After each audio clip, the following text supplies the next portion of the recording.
Welcome to Crimson Legacy Historians, where the past is not just remembered but brought back to life with depth and clarity.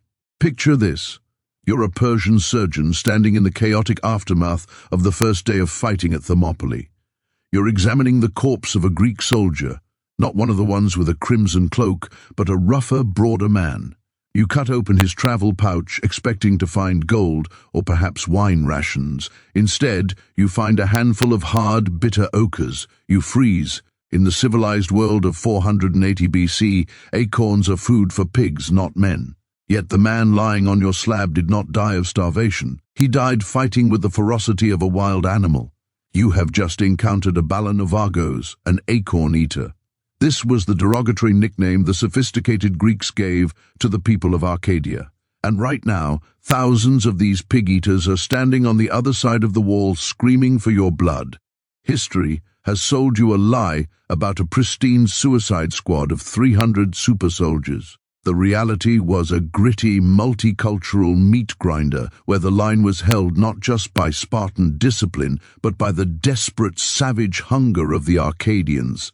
Before diving into these forgotten stories of survival and suffering, if you enjoy learning about the hidden truths of history, consider hitting that like button and subscribing for more content like this. And please comment below to let me know where you're listening from. I find it incredible that we are exploring these ancient stories together from different parts of the world, connected across time and space by our shared curiosity about the past. Let us strip away the Hollywood filter. If you zoom out from the narrow focus of King Leonidas and his royal guard, the battlefield of Thermopylae changes instantly from a duel to a massive congested brawl. The pass, known as the Hot Gates, was not merely a stage for Spartan vanity, it was a logistical bottleneck clogged with nearly 7,000 Greek 70. That number changes everything. It turns a suicide mission into a legitimate tactical blockade. While pop culture obsesses over the 300 Spartans, it conveniently ignores the roughly 2,120 Arcadians who stood shoulder to shoulder with them. For every red cloak you saw in the line, there were 7 men from the highlands of Tyre, Montania, and Orchomenus. Why does this matter? Because a phalanx is not a collection of individuals. It is a shove. It is a physics equation involving mass, friction, and pressure. 300 men, no matter how elite, possess a strictly limited amount of physical mass. Against a Persian force numbering in the hundreds of thousands, a line of 300 would be lighter than paper. They would be trampled, flanked, or simply pushed backward by the sheer kinetic energy of the opposing crowd. To hold the pass, Leonidas needed ballast. He needed heavy, immovable weight to anchor his line. The Arcadians were that anchor. Geography shaped these men into the perfect defensive weapon. Sparta sits in a valley, open and arrogant. Arcadia is a fortress of limestone peaks and dense wolf-infested forests in the center of the Peloponnese. The ancient Greeks believed the Arcadians were older than the moon itself, the Proselenes. While Spartans spent their days oiling their bodies and practicing synchronized drills, Arcadians spent their lives hiking vertical slopes, herring goats, and fighting off bears. Their legs were built of iron cords. Their lungs were acclimated to thin mountain air. When the call to arms came in 480 BC, these highlanders did not march for glory. They marched because the survival of their rocky home depended on stopping the Persian juggernaut at the gate. But their presence created a fascinating and tense dynamic within the Greek camp. You had the Spartans, the aristocrats of war, armed with the finest state music-sponsored bronze, fighting alongside men who often could not afford a full suit of armor, men who sometimes supplemented their rations with acorns. This class divide is the invisible thread of the Thermopylae music story. The Spartans were there to lead. The Arcadians were there to work. When the Greek coalition arrived at the pass, they found the ancient Phocian wall in ruins. Who do you think rebuilt it? Leonidas and his royal guard likely did not lower themselves to hauling limestone. That backbreaking labor fell to the common soldiers, the Arcadians and other allies who stacked the rocks that would eventually save their lives. Erasing the Arcadians from history does more than just skew the numbers. It insults the nature of music Greek resistance. It suggests that courage is the exclusive property of the elite. But the truth is far more compelling. The defense of Thermopylae was a patchwork effort, a fragile alliance held together by spit, grit, and necessity. The acorn eaters did not have the luxury of a death wish. They fought because they had to, and as we will see, when the killing started, they did not hide behind the Spartans. They stood right next to them, trading blows with the immortals. Their contributions lost only because they lacked the PR machine that Sparta wielded so effectively. We're going to walk through the fire with them. We will see the battle through their eyes, smell the rot of the battlefield, and understand why. For centuries, the world forgot the men who actually held the line. To understand why the line held at Thermopylae, you must first understand the men standing next to the Spartans. You have to look at where they came from. If you look at a topographical map of the Peloponnese, you will see a massive jagged claw of limestone ripping through the center of the peninsula. This is Arcadia. While Sparta luxuriated in the fertile Eurotas Valley and Athens looked outward to the sea, Arcadia was landlocked, mountainous, and harsh. It was the Switzerland of ancient Greece, but without the neutrality or the banks. The Greeks had a saying, "If you need a war, buy an Arcadian." For centuries, the primary export of this region was not olive oil, wine, or pottery. It was violence. The Arcadian economy ran on the blood of its young men. Because the rocky soil could barely support the population, the surplus of Arcadia left their villages to serve as mercenaries for anyone with enough silver to pay them. They fought for tyrants in Sicily, for satraps in Asia Minor, and even for the enemies of Greece. They were the premier hired guns of antiquity, renowned for a grim professionalism and an ability to endure hardships that would break a land soldier. This mercenary tradition is what makes their presence at Thermop so extraordinary.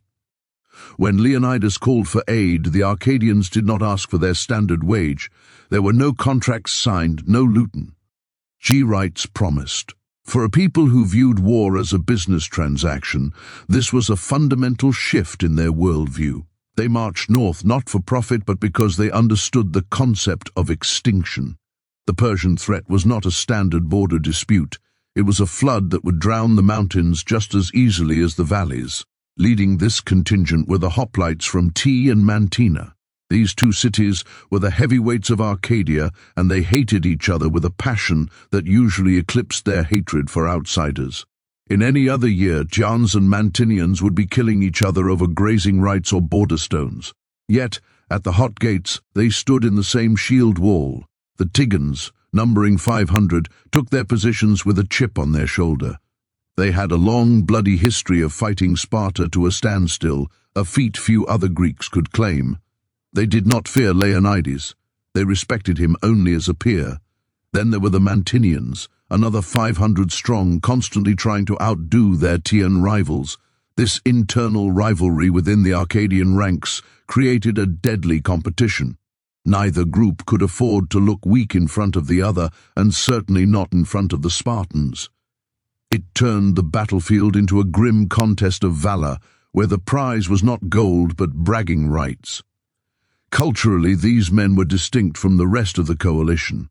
They called themselves Proines, a claim that they had inhabited their mountain since before the moon rose in the night sky. Their mythology was not filled with the polite marble-cumbed order of Athens. It was wild. They traced their lineage to Arcas, the son of Callisto, who was transformed into a bear. They were the people of the bear. This earth sign nature reflected in their warfare. Ancient Greek warfare tactics usually relied on rigid formations and discipline. The Spartans perfected this mechanical precision. The Arcadians, however, brought a different flavor to the phalanx. They brought the aggression of the ambush. Living in fractured vertical terrain meant they were accustomed to skirmishes, uneven ground, and close quarters grappling. While a Spartan might strictly hold his position, an Arcadian might be more inclined to surge forward, driven by a raw, mountainous aggression. Their patron god was Pan, the goat-legged deity of the wild. Pan was not a god of strategic warfare like Athena. He was the god of panic. He was the sudden, irrational fear that grips a lonely traveler in the deep woods or a soldier in the heat of battle. The Arcadians worshipped the chaos of nature. When they marched to Thermopylae, they brought this chaotic energy with them. Imagine the contrast in the camp. On one side, you have the Spartans combing their long hair and performing calisthenics in music silence. On the other, you have 2,000 Arcadians, rough-hewn men, speaking a thick hill country dialect, sharpening weapons that had already seen service in a dozen different foreign wars. They likely looked at the Spartans, not with awe, but with the cynical eye of professional contractors observing a music client. They knew the business of killing better than anyone, but there was a logistical reality that bound them together. The Arcadians were heavy infantry equipped as hoplites. They carried the aspes, the large round shield, and the dory, the thrusting spear. However, unlike the uniform equipment of the Spartan elite, the Arcadian gear was a Emili collection. A helmet might be a Corinthian style passed down for 3 generations. A breastplate might be linen instead of bronze. This lack of uniformity did not matter when the lines crashed. What mattered was the weight. We often talk about the phalanx as an abstract concept, but physically it requires men to lean into the backs of the men in front of them, driving the formation forward like a rugby scrum. The Arcadians provided the horsepower. With over 2,000 men, they formed a column deep enough to absorb the shock of the Persian charge. Without the Arcadians, the Spartan line would have been too shallow to function. The sheer physics of the battle relied on the muscle mass of these Highlanders. Leonidas knew this. He did not bring them along as spectators. He brought them because he needed the bear to guard his flanks. He needed the men who had turned war into an industry to now turn it into a defense of Western civilization. And the Arcadians, putting aside their greed for gold and their hatred for each other, tightened their shield straps and prepared to do the one thing they were best at: bleed for a cause, only this time the cause was their own. By the spring of 480 BC, the world was ending. This was not a vague prophecy. It was a visible, creeping reality coming from the east. Xerxes, the king of kings, had launched the largest invasion force in human history. Herodotus claims the Persian army drank rivers dry as they marched. Even if we strip away the exaggeration, the scale of the Persian wars had shifted from a punitive expedition to a full-blown colonization event. The Message was clear: submit or burn. Greece was paralyzed. The oracle of Delphi was spitting out doom-laden verses, telling the Athenians to flee and the Spartans that their king must die. Panic was the currency of the day. In this atmosphere of terror, the Greek city-states gathered at the Isthmus of Corinth to figure out how to stop the apocalypse. The logic was simple. They needed to find a choke point. They needed a cork to plug the bottle. The mop was that cork. But knowing where to fight was easy. Finding the men to do it was the problem. This brings us to the Spartan complication. When the call to arms went out, Sparta was in the middle of the Carna, a sacred religious festival honoring Apollo. Spartan law was rigid. No military campaigns during the Carna. To march to war was to invite divine wrath. It was the ultimate bureaucratic excuse. The Spartan council, the ephors, were hesitant to commit their full army, fearing a slave revolt at home as much as the Persians abroad. Leonidas, however, understood that the Persians did not care about the Spartan liturgical calendar. He knew that if Thermopylae fell before the festival ended, the war was over. So, he devised a loophole. Leonidas framed his departure not as a full army deployment, but as an advanced guard or a personal bodyguard mission.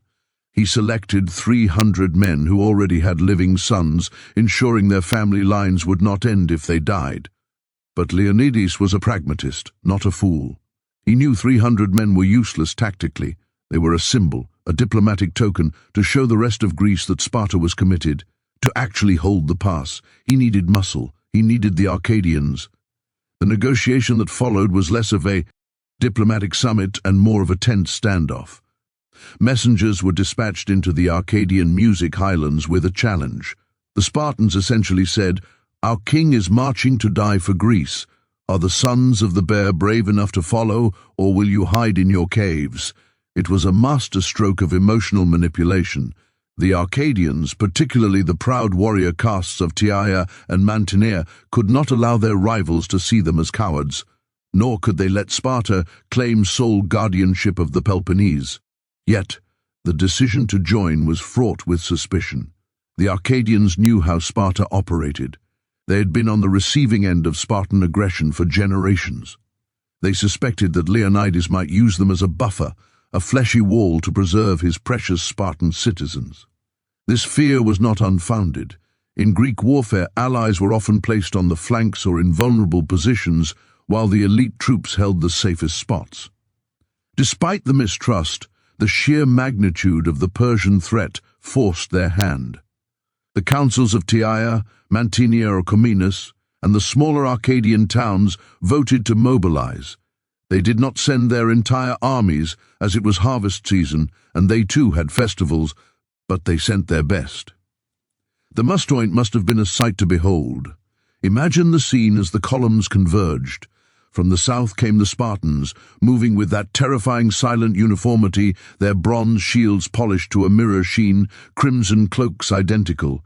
Then pouring down from the mountain tracks came the Arcadians. They were louder, less uniform, a sea of different crests and shield patterns. There was likely no warm embrace. These men were neighbors, but they were not friends. The Spartans looked down on the Arcadians as uncouth hillbillies. The Arcadians looked at the Spartans as arrogant oppressors. But as they looked north toward the looming threat of Xerxes, those differences had to be shelved. Leonidas took command of this mixed force. His presence was the glue. For the Arcadians, serving under a Spartan king gave the mission legitimacy. It signaled that this was not a suicide run, or so they hoped. Kings do not usually throw their lives away. They assumed there was a plan, a reinforcement army coming behind them. They did not know that Leonidas had likely already accepted his own death. He was leading them into a trap, and he had not told them the full extent of the danger. The coalition that marched north was a fragile organism. It consisted of roughly 7,000 men in total. The Arcadians formed the spine of this beast. As they marched through Boeotia and towards the Milan Gulf, the reality of their situation began to sink in. They were leaving the safety of their mountains for a narrow strip of coastland. They were trusting their lives to a king who had brought his own burial shroud in the form of a cloak. The alliance was impossible because it defied the natural political gravity of ancient Greece. City-states were fiercely independent. They preferred to die alone than fight together under another command. That they marched at all is a testament to the terror Xerxes inspired.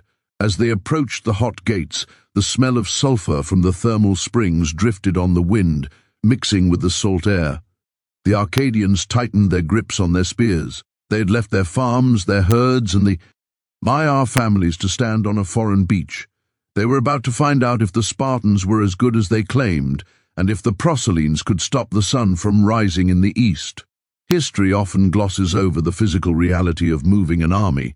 Maps show arrows sweeping effortlessly across terrain, but for the men on the ground, the march north was a grueling endurance test that separated the soldiers from the civilians. The distance from the gathering point at the isthmus to the pass at Thermopylae is roughly 200 meters. For a modern vehicle, this is a morning drive. For men carrying 70 lb of bronze, wood, and leather under the baking Greek sun, it was a slow, grinding torture. This march serves as our first real window into the logistics of the ancient army and the stark contrast between the allies. As the column snaked its way through the mountains of Boeotia, the difference between the Spartans and the Arcadians became visibly painfully obvious. The Spartans marched with a terrifying rhythmic silence. Their equipment was standardized, maintained by state slaves who accompanied the baggage train. Every Spartan shield was polished to a mirror finish. Every crimson cloak was dyed to the same deep hue. They moved like a single organism, a machine built for war. Then came the Arcadians. Their column was a riot of color and noise. Because they were citizen militias and mercenaries who supplied their own gear, there was no uniformity. A wealthy Mantine noble might stride forward in a full bronze muscle cuirass that rivaled any Spartans, while the man next to him, a goat herder from a mountain village, might wear a stiffened linen corselet, the lenthorax, or perhaps just a thick leather tunic. The great equalizer was the aspes, the 3 ft wide shield that defined their class. Whether bronze-faced or simple oxhide, the shield forced cooperation. In the phalanx, your shield covered your left side and the right side of the man next to you. This meant that a Spartan aristocrat might find his life depending on the coverage provided by a Arcadian farmer's battered shield. The march forced these men into an uncomfortable intimacy. They breathed the same dust. They drank from the same muddy streams. The friction between the groups likely peaked when they made camp. The Spartans messed in their exclusive groups, eating their infamous black broth, a mixture of pork, blood, and vinegar, which they claimed gave them their strength. The Arcadians, used to the hearty scavenger diet of the highlands, roasted whatever meat they could hunt or buy, likely mocking the Spartans' austere slurry.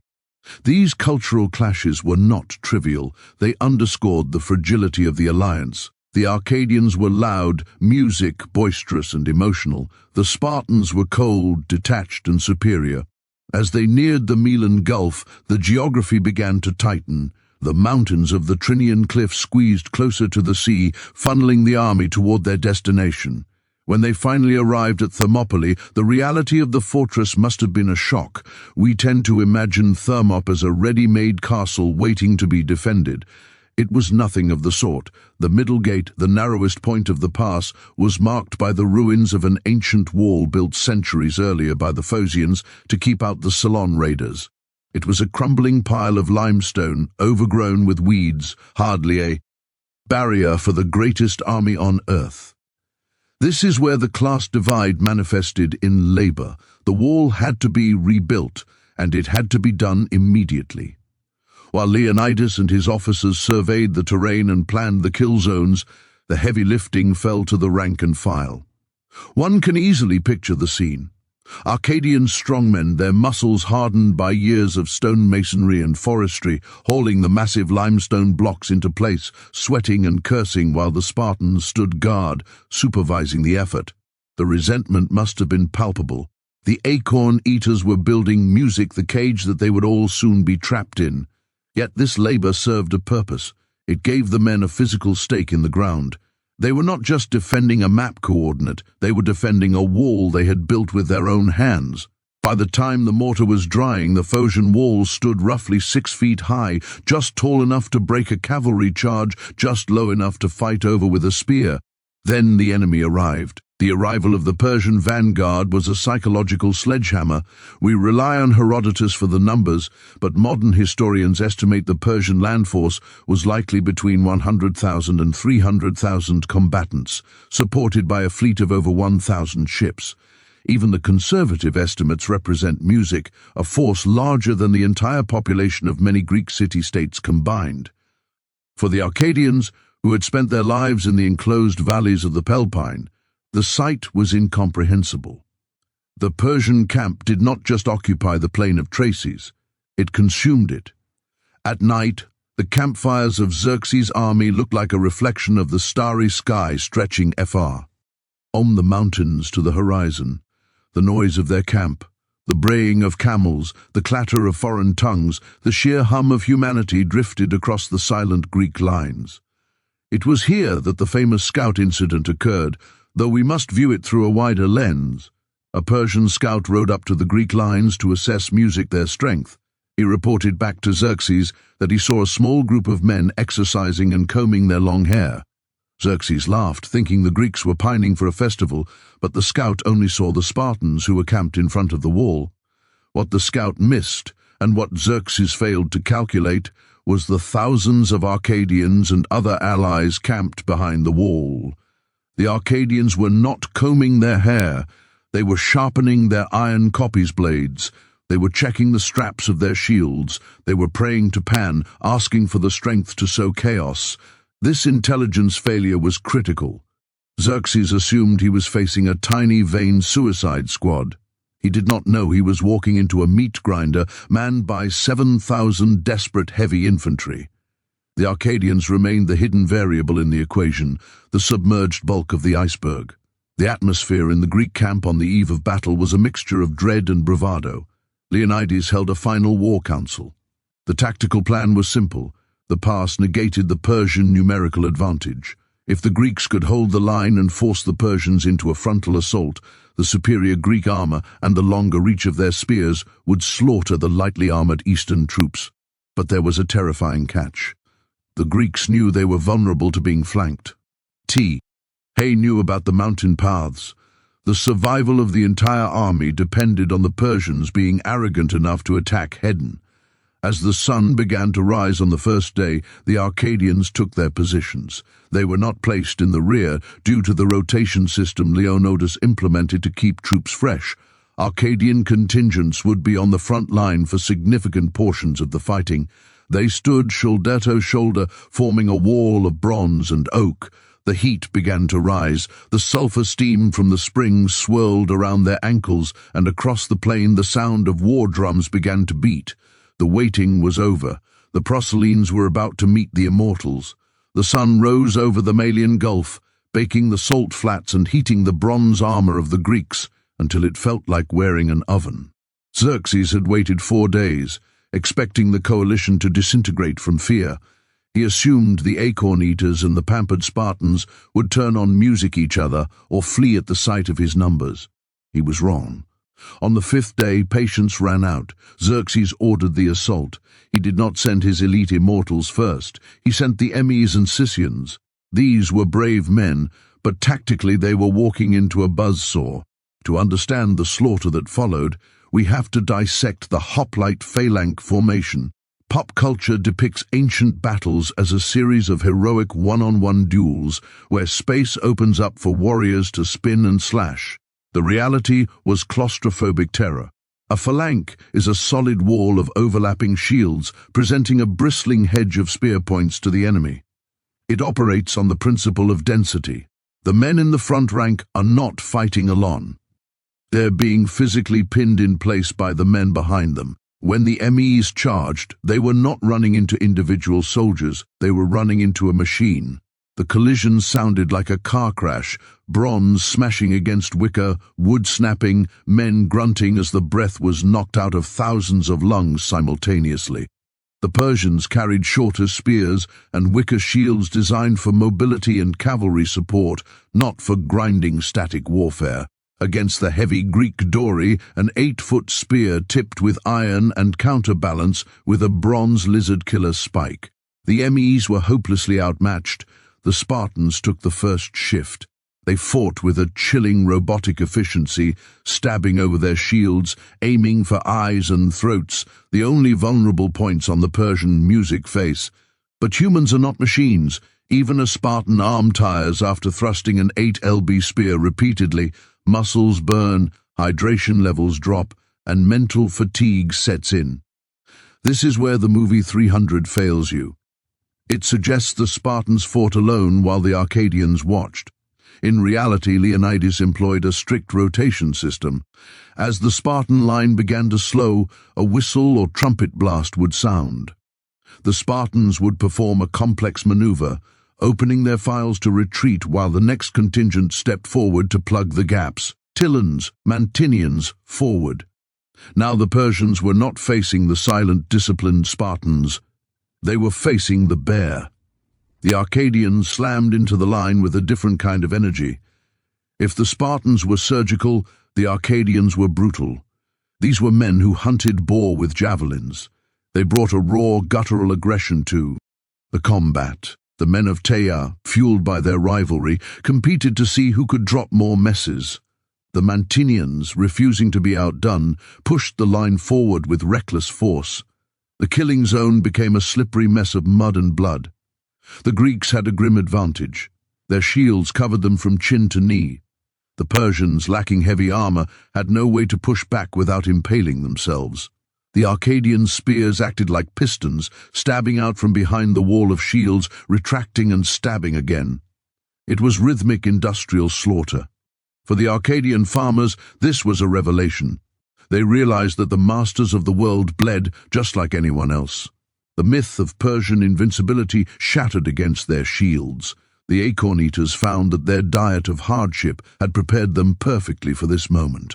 They did not tire as quickly as the city-bred music troops. Their mountain lungs processed the dust-choked air efficiently. As the day wore on, the pile of Persian dead began to create a tactical problem. It was not just a few bodies, it was a rampart of corpses. The Arcadians had to step up onto the bodies of the men they had just killed to maintain the shield wall. The fighting surface became music, unstable, shifting underfoot with the slickness of gore.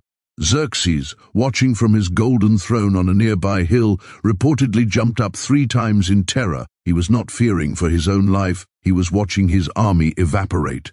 He saw his maize, proud warriors who had conquered Assyria and Egypt being fed into a grinder operated by men he considered barbarians. The Arcadians held their ground for hours. They took wounds, certainly. Persian. Arrows fell like rain, finding gaps in armor, piercing necks and thighs. But the phalanx did not break. The rivalry between Tyre and Mantar actually strengthened the line. Neither city would be the first to step back. They locked their shields together, creating a bronze dam that held back the Persian flood. By late afternoon, the Mez retreated, battered and broken. But the respite was short. Xerxes played his trump card. He signaled for the Immortals, the 10,000 elite shock troops, silent, masked, and heavily armed. The Arcadians, panting, sweating, covered in the filth of war, likely looked at the advancing Immortals, with a mixture of dread and dark humor. They were exhausted, their spears were splintered. But as they rotated back to let the Spartans or another ally take the front, they knew they had done the impossible. They had stopped the unstoppable. The first day ended not with a Spartan victory, but with a Greek coalition victory. The Proselynes had proven that they belonged on the same stage as the sons of Heracles.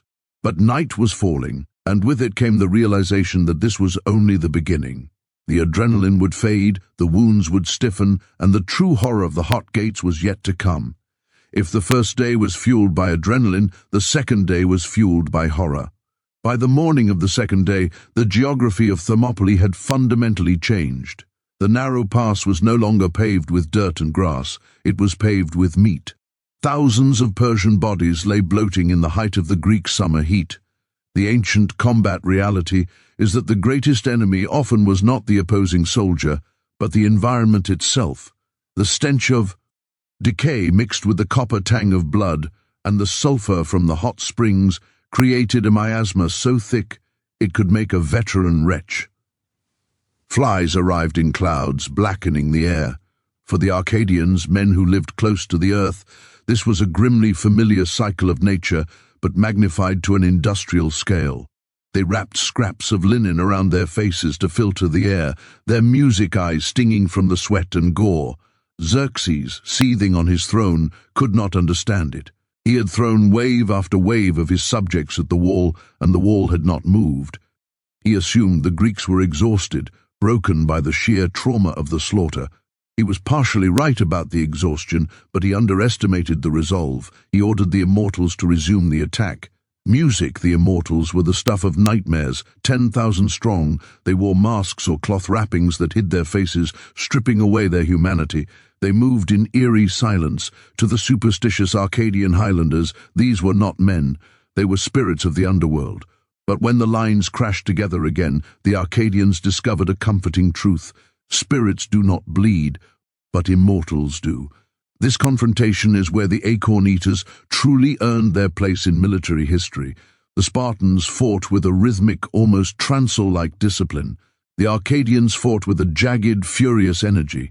When their spears shattered, and they did shatter, snapping like twigs against Persian wicker, the Arcadians did not retreat. They drew their short swords or their heavy curved blades used for butchering meat and turned the phalanx into a street brawl. There are accounts of Greeks using their teeth, their hands, even rocks when weapons failed. This style of fighting suited the Arcadians perfectly. They were wrestlers, hunters who knew how to grapple with a struggling animal. In the crush of the second day, technique mattered, music less than the will of violence. The Tigans and Mantineans, shoulder to shoulder with the Spartans, butchered the immortals. They pulled them into the shield wall and stabbed them in the guts, effectively demystifying the elite Persian guard. But something else was happening behind the Greek lines, a psychological shift that is rarely discussed. The class barriers were dissolving. On the march north, the Spartans had looked at the Arcadians with disdain. The Arcadians had viewed the Spartans with envy and suspicion, but after 24 hours of standing in the same blood, those social constructs evaporated. You cannot look down on a man who just saved your life. You cannot envy a man who is vomiting from exhaustion just like you are. We can imagine a moment during a lull in the fighting, a Spartan peer, his crimson cloak stained black, passing a water skin to a Mantinean farmer. No words needed to be spoken. The shared trauma forged a bond stronger than any treaty. The impossible alliance had become a brotherhood of the doomed. The Arcadians were no longer just allies or mercenaries, they were brothers in arms. They had seen the Spartans bleed, and the Spartans had seen the Arcadians kill. The respect was mutual and it was absolute. Xerxes was running out of options. His army was demoralized. The sight of the immortals, retreating, the best soldiers in Asia beaten back by a ragtag coalition, sent a ripple of panic through the Persian ranks. Officers had to use whips to drive their men toward the Greek spears. To the Greeks it seemed they might actually win, or at least hold indefinitely. The morale in the camp on the evening of the second day was surprisingly high. They were tired, wounded, and filthy, but they were alive. They had held the gate against the world. The Arcadians cleaned their weapons, ate their meager rations, and perhaps dared to hope. They did not know that the game was rigged. While they were celebrating their survival, a local Malian shepherd named Altes was walking toward the Persian camp. He was not carrying a weapon. He was carrying a secret, a map of the goat paths that crisscross the mountains above them. The tragedy of the Arcadians is not that they failed to fight, it is that their valor was rendered meaningless by treachery. They had defeated the Persian army on the field, only to be defeated by a handshake in the dark. As night fell on the second day, the Arcadians slept the deep sleep of the exhausted, unaware that the shadow of betrayal was already moving through the oak forest they loved so much, coming to encircle them. The Thermopylae path was open, and the end was marching down it. While the Arcadians and Spartans slept the heavy sleep of the victorious, the fate of Greece was being sold for a bag of gold. The betrayal did not happen on the battlefield. It happened in the tent of Xerxes. Ephaltus was not a soldier. He was a nobody, a man who knew the shape of the mountains better than he knew the concept of honor. He offered Xerxes the one thing his army of millions could not buy, a back door. This back door was the Thermopylae path. To understand the magnitude of this disaster, we must look at the geography. The hot gates were a choke point, yes, but they were not a tunnel. Above the cliffs that bordered the path, there was a goat track. It was narrow, steep, and choked with oak forests winding through the ridges of Mount Kallidromos. It was invisible from the coast, a secret known only to locals. Leonidas was not a fool. He knew about the path. In a prudent strategic move, he had stationed 1,000 fan hoplites up on the mountain to guard this specific route. He believed the flank was secure, but history turns on the smallest hinges. Under the cover of a moonless night, the immortals, led by the commander Arcadians, began the ascent. They moved with the silence of assassins, their armor muffled, climbing the spine of the mountain, while the Greek camp below music remained oblivious. At dawn, they reached the summit. The Phocians, hearing the rustle of thousands of feet in the dry leaves, scrambled to arms. This was the moment that decided the war. If the Phocians had held their ground, if they had blocked the narrow track, the immortals would have been bottled up. But the Phocians made a strategic failure of catastrophic proportions. Seeing the massive Persian force, the Phocians assumed they were the primary target. Panic took the wheel. Instead of holding the choke point, they retreated to a nearby hill to make a defensive stand, preparing to die. Haydns must have laughed. He did not care about the Phocians. He ignored them completely. He simply marched his men past the confused Phocian line and began the descent toward the rear of Leonidas's position. The door was not just unlocked, It had been left wide open. Back at the coast, the first warn. Signs came with the morning light. Lookouts spotted the glint of armor moving down the mountainside behind them. The realization hit the camp like a physical blow. The impossible had happened. They were flanked. The reaction within the Greek camp was chaos. The Arcadians, who had spent 2 days fighting tooth and nail, realized that their tactical victory was evaporating. The wall they had defended was now a tomb. The phalanx is a directional weapon. It is designed to face forward. It cannot fight an enemy coming from behind. Leonidas called a final council of war. This was not a debate about tactics. It was a debate about survival. The captains of the various city-states were shouting, arguing, pointing fingers. The overarching sentiment was panic. Why stay? To stay was suicide. For the Arcadians, the situation was particularly bitter. They had done everything asked of them. They had bled. They had held the line. They had proven their worth. Now, because of a failure by the Phocians up on the mountain, they were trapped. This moment defines the leadership of Leonidas. He did not order a mass suicide. He understood that the Greek coalition was the only army standing between Xerxes and the rest of Greece. If the entire force of 7,000 men died here today, there would be no one left to defend the isthmus, no one to fight at Plataea. So he made a decision that has been misinterpreted for millennia. He did not just decide to stay, he decided to dismiss the bulk of the army. This was not an act of martyrdom, it was a tactical sacrifice. Someone had to stay behind to hold the pass, to delay the Persian cavalry long enough for the rest of the army to escape. If everyone ran at once, Persian cavalry would run them down on the open plains. A rear guard was necessary. The tension in the air was thick enough to choke on. The Arcadians looked at the Spartans looked at the Arcadians. The impossible alliance was about to be severed. The Tarsians and Mantineans, men of the bear, had to make a choice. Disobey the order and die in a hopeless battle, or obey, retreat, and live with the shame of leaving their commander behind. It is here that the narrative usually cuts to black for the Allies. History books say the Allies departed as if they simply packed their bags and went on a holiday. But imagine the emotion of that departure. These men had bonded in blood. Now they were being told to walk away while their friends prepared to die. But not everyone left. And this is the detail that truly disrupts the 300 myth. While the majority of the Arcadians were ordered to retreat to save the manpower for the future defense of the Peloponnese, a significant number of other Greeks refused to leave. The Thespians stayed, the Chians stayed, and most importantly for our story, the memory of the Arcadians stayed, as the main Arcadian columns formed up to march south, not in flight, but in a disciplined retreat.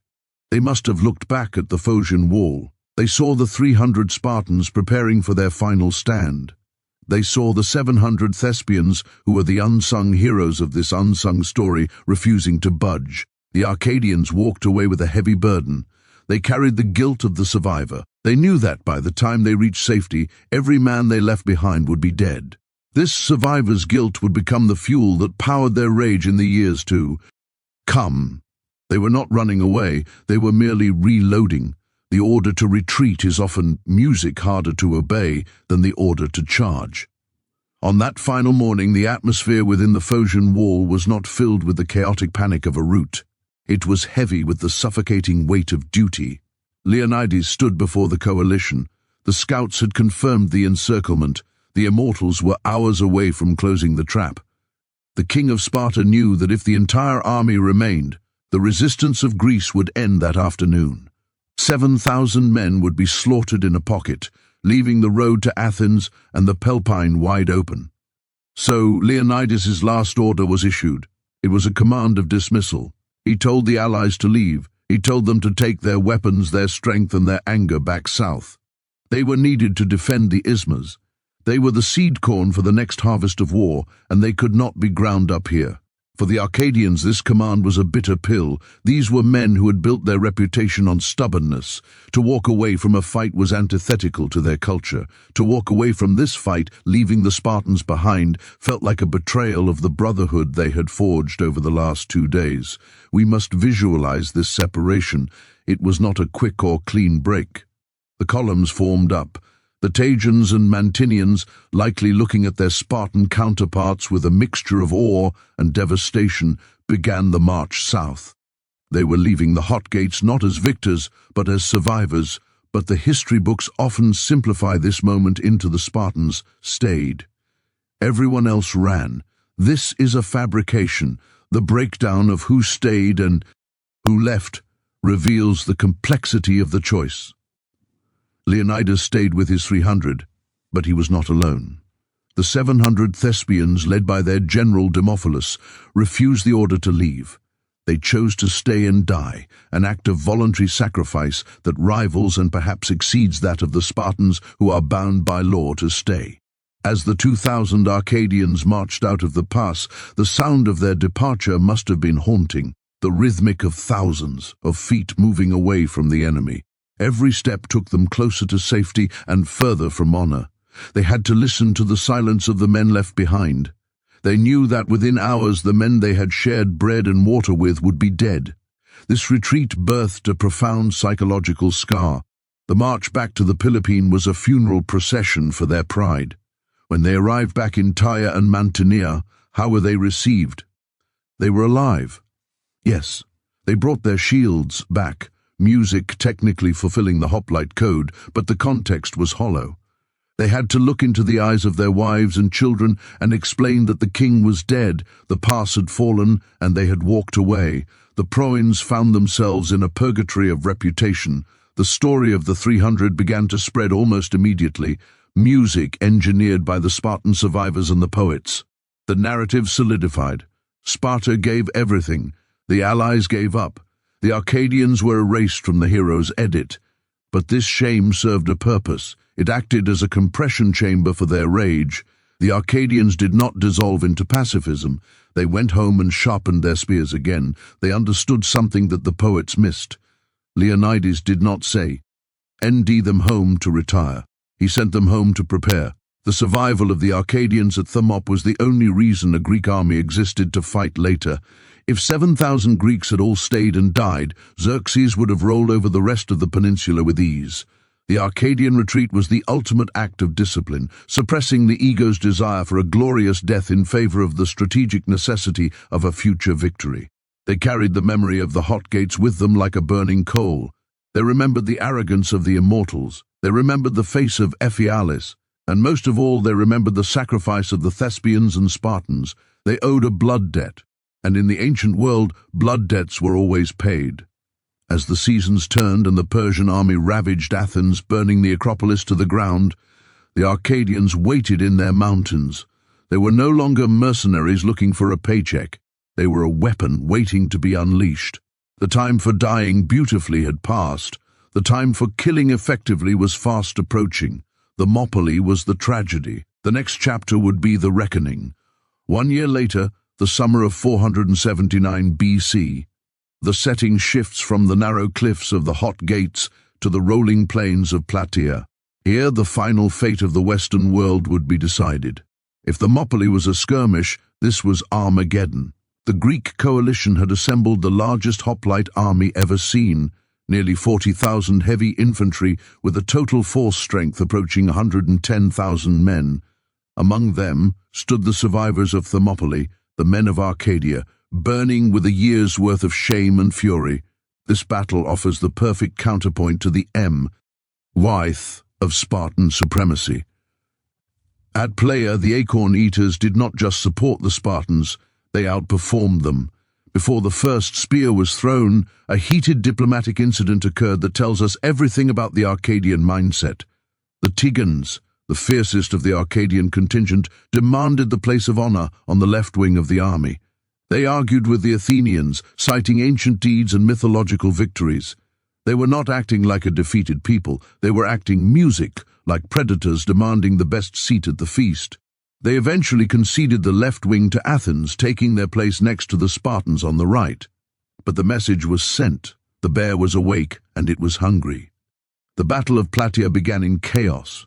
For days, the two massive armies danced around each other, plagued by supply issues and thirst. Mardonius, the Persian general left behind by Xerxes, unleashed his cavalry to harass the Greeks. It was a miserable, dusty stalemate. Then came the breaking point. The Spartans and Tigans found themselves isolated on the ridge, facing the main body of the Persian army. The Persian infantry planted their shields in the ground, forming a barricade, and unleashed a storm of arrows so thick it darkened the sky. Here, history records a moment of excruciating tension. Pausanias, the Spartan regent, refused to give the orders to charge. He was stuck in a religious loop, sacrificing goat after goat, music waiting for favorable omens from the gods. Meanwhile, the men were dying. Arrows were raining down on the crouching hoplites. The Tigans had had enough. While the Spartans prayed, the Tians acted. In a display of raw, insubordinate chora, the Tians rose from behind their shields. They did not care about the omens, they cared about the blood debt they owed to Leonidas. With a roar that must have echoed off the ghostly peaks of Thermopylae, they charged the Persian line first. Seeing their allies surge forward, the Spartans finally dropped their religious scruples and joined the rush.